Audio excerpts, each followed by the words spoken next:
Thank you, Mr. President.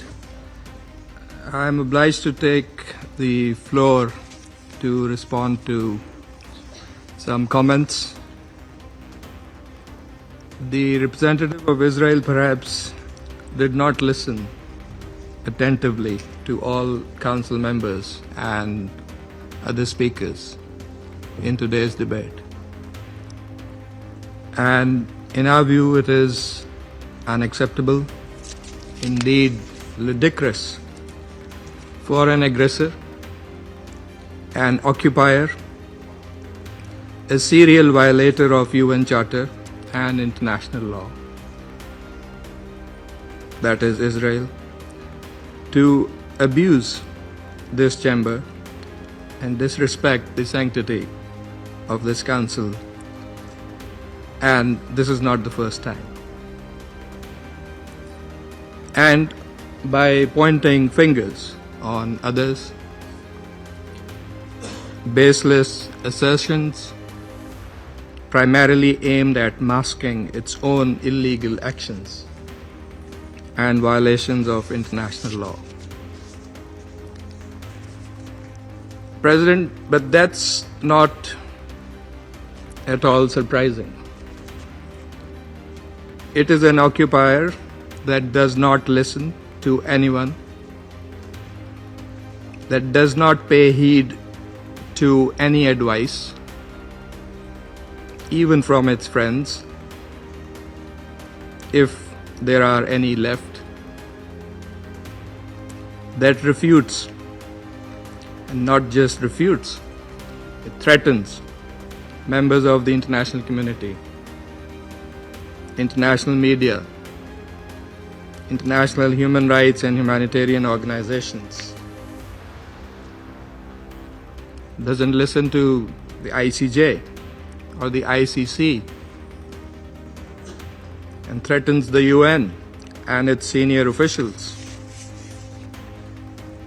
And it does that with impunity, shielded by its apologists, who time and again acquiesce in its illegal actions and defiance of the international community. And like all occupiers, despite being the aggressor, it feigns and plays the victim. But today it is totally exposed. President, this council has spent decades discussing the situation in the Middle East and the Palestinian question. Meeting after meeting, we devote hours to this agenda. It is not because of anyone else.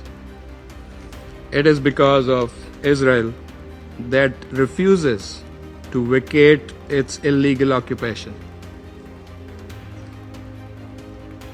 and that blatantly violates the resolutions of this council.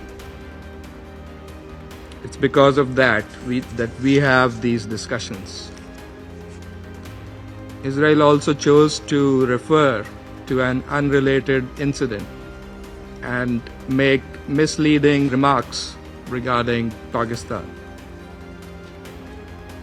in an effort to justify its own illegal actions and violations of international law. Pakistan's position on that incident has been clearly stated and is publicly available. The international community is well aware of Pakistan's frontline role and sacrifices in the international community's fight against terrorism. The entire world, including our partners, acknowledge that Al-Qaeda was largely decimated due to Pakistan's counterterrorism efforts. And we remain committed in this global, collective endeavor. We cannot accept insinuations from an irresponsible rogue state that is, in fact, the perpetrator of worst kind of state terrorism that we are witnessing in Gaza and, in fact, in the occupied Palestinian territories for decades. And we reject any false analogy, as has also been done by Qatar. For whatever way it interprets the statements in this council, the occupying power must go back and read carefully the statement issued by the Security Council today.